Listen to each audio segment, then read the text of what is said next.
Hello, का हाल बा? खाली बम्बईये में गाड़ी चलाइबा? ठंडी में घरा वाली गाड़िया के चलाई? अरे महारानी टेंशन काहे लेत हऊ? काला गाड़ी पकड़त हई हम। ढेर पहाड़ा मत पढ़ावा, है सुना। बोला।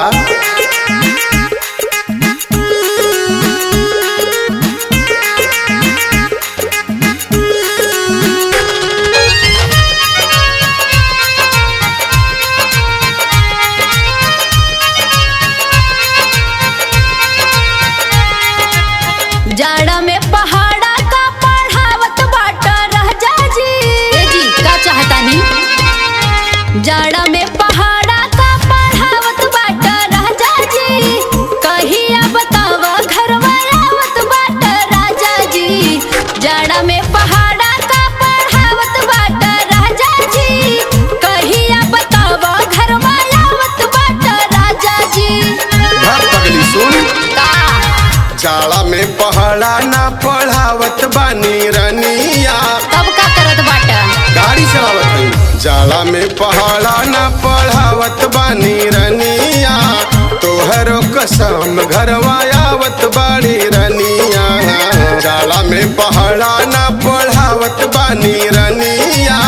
तोहरो कसम घरवा आवत बानी रनिया। बिहानी टिकट कटावा तब।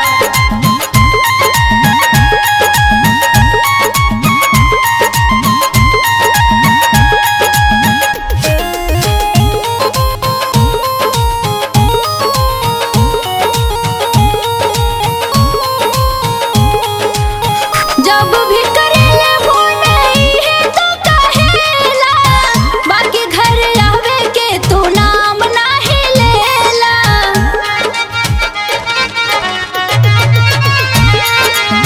जब भी करेले फोन है तो कहेला, बाकी घर आवे के तू नाम नाही लेला।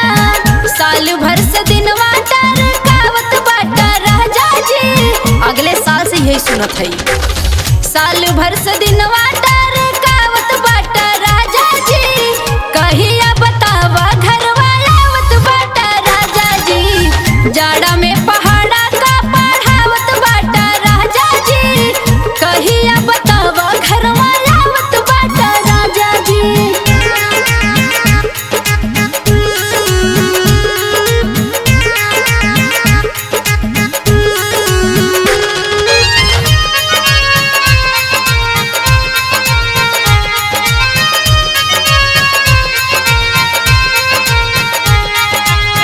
तोहरा कसम दिन नहीं टरकाई।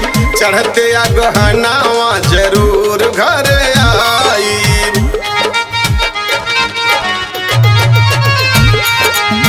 तोहरा कसम दिन नहीं टरकाई। चढ़ते गहनावा जरूर घर आई। हे रानी एकदम तैयारी में बानी। अच्छा, पैसा के जुगाड़ हम बनावत बानी रनिया। आपकी दाई पक्का आवत हई। देखत है। पैसा के जुगाड़ हम बनावत बानी रनिया। तोहरो कसम घरवा आवत बानी रनिया।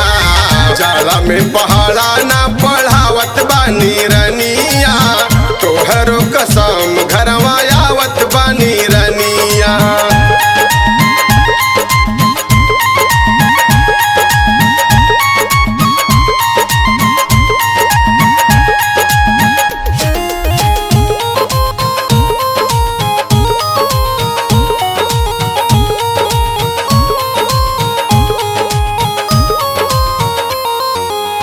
एक तो अकेले तुझे जाड़ा के महीनावा। तेज घर के सिकड़ी बजावेला पवनवा।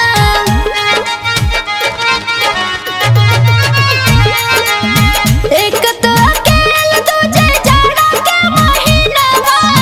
तेज घर के सिकड़ी बजावेला पवनवा। का करी हो बोला? कौला तपा। ऊपर से जवानी आजा रावत बाटा राजा जी। बहुत गुस्सा बरत अंदर ही अंदर। काहे हो? ऊपर से जवानी आजा रावत बाटा राजा जी।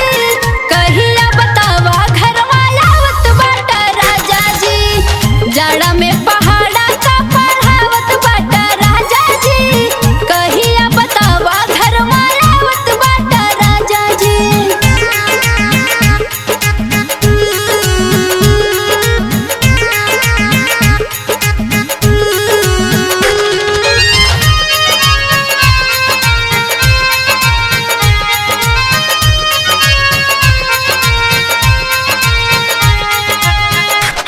हरदम जवानी के मोजरा सुनावेलू, गांव घर के हाल चाल कबो ना बतावेलू। हमेशा खुरफाते सूझेला, शीतलहरी में का करी। हरदम जवानी के मोजरा सुनावेलू, गांव घर के हाल चाल कबो ना बतावेलू। कुछ दिन तक ये दवाई के सोइला, हमसे ना होई। बंसीधर के पागल खूब बनावत बालू रनिया, बंसीधर के पागल खूब बनावत बालू रनिया। तोहरा कसम घरवा आवत बाड़ी रनिया, जाला में पहाड़ा ना पढ़ावत बानी रनिया। तोहरा कसम घरवा आवत बानी रनिया। कौनो चक्कर बका हो? नाही रे पगली।